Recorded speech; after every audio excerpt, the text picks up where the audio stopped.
Hello friends, स्वागत है एक बार फिर से आपके अपने चैनल VIIC में। और मैं अमित कुमार सोनी हार्दिक हार्दिक अभिनंदन करता हूं, बहुत बहुत स्वागत करता हूं। दोस्तों, शेयर किया करें अधिक से अधिक वीडियो को, और पसंद आता है तो लाइक भी करें। साथ ही साथ दोस्तों, जिन्होंने अभी तक सब्सक्राइब नहीं किया है, जो नए हैं, तो तुरंत चैनल को सब्सक्राइब कर लें और लेटेस्ट अपडेट आप लोगों को कंटिन्यू मिलती रहे तो बेल आइकॉन पर प्रेस करना बिल्कुल ना भूलें। दोस्तों, हम जानते हैं कि इस समय सुप्रीम कोर्ट में 50% आरक्षण का मुद्दा चल रहा है और यहाँ पर कई सारी दलीलें दी जा रही हैं और कई आरोप प्रत्यारोप लगाए जा रहे हैं। दोस्तों, इसके पहले मैंने 5th डे का जो बताया था कि सुप्रीम कोर्ट में क्या कार्रवाई हुई, तो उसमें 2 बातें मैंने आप लोगों को बताई थी, जिसमें कि सुप्रीम कोर्ट ने एक क्वेश्चन पूछा था कि ये आरक्षण कब तक चालू रहने वाला है, किस समय सीमा तक ये लागू रहेगा, और दूसरा था कि यदि 50% की सीमा को बढ़ा दिया जाए तो क्या ये समानता के अधिकारों का हनन नहीं होगा। तो दोस्तों, इन 2 बातों पर काफी विरोध के स्वर प्रकट होते हुए दिखाई दे रहे हैं। तो इसी के संबंध में मैं आप लोगों को एक ट्वीट बता दूं जो कि अंबेडकर जी ने की है, जो कि एक संघ के, जो कि पिछड़ा संघ है, उसके प्रमुख रहे हैं। और उसके बाद में हम स्टार्ट करेंगे कि 6th डे में क्या हुआ और क्या निर्देश दिए सुप्रीम कोर्ट ने, साथ ही साथ क्या क्या ट्विस्ट आए इस दिन। तो आइए दोस्तों, सबसे पहले हम देख लेते हैं उनकी ट्वीट्स। दोस्तों, जैसा कि आप देख पा रहे हैं कि प्रकाश आंबेडकर, और उन्होंने सुप्रीम कोर्ट पर तंज कसते हुए कहा है कि how can the Supreme Court ask questions like how long reservation will remain, it should stick to pronouncing judgments rather than questioning affirmative actions, policy of established system।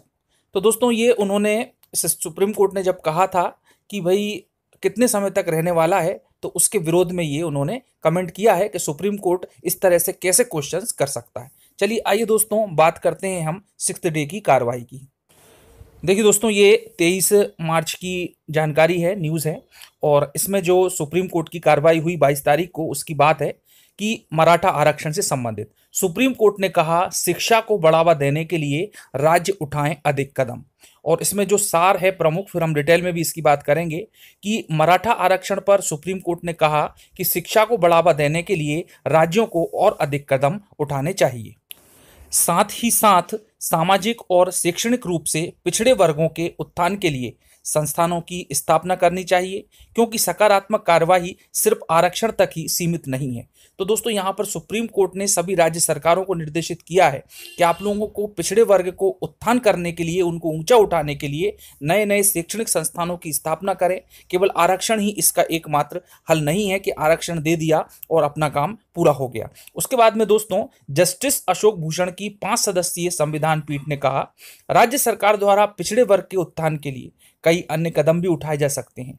हम कुछ और क्यों नहीं करते, हमें आरक्षण से आगे जाना होगा। इस खंडपीठ में justice L Nageswara Rao, justice A Abdul Nazeer, Hemant Gupta, Ravindra Bhat भी शामिल थे। सुनवाई के दौरान झारखंड सरकार की ओर से पैरवी कर रहे वरिष्ठ वकील कपिल सिब्बल ने कहा कि इस तरह की पहल के लिए राज्य के वाणिज्यिक संसाधन भी मुद्दा बनेंगे। इनके अलावा शिक्षकों व स्कूलों की संख्या भी आड़े आएगी।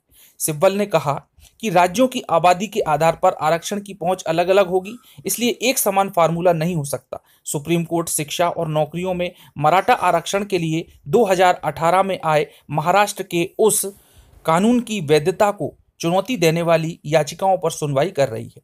शीर्ष कोर्ट साथ ही 1992 के इंदिरा साहनी मामले के उस फैसले में शामिल मुद्दों पर भी विचार कर रहा है, जिसमें आरक्षण की सीमा में 50% तक की सीमा लगाई गई है।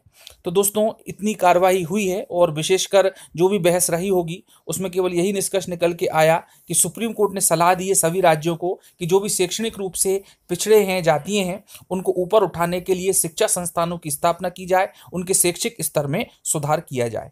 तो दोस्तों, आज के लिए इतना ही, और मिलते हैं नई अपडेट के साथ में जो भी सुप्रीम कोर्ट में कार्रवाई होगी। तो दोस्तों, चैनल को सब्सक्राइब जरूर कर दें, शेयर करें वीडियो को, पसंद आता है तो लाइक करें। धन्यवाद। जय हिंद।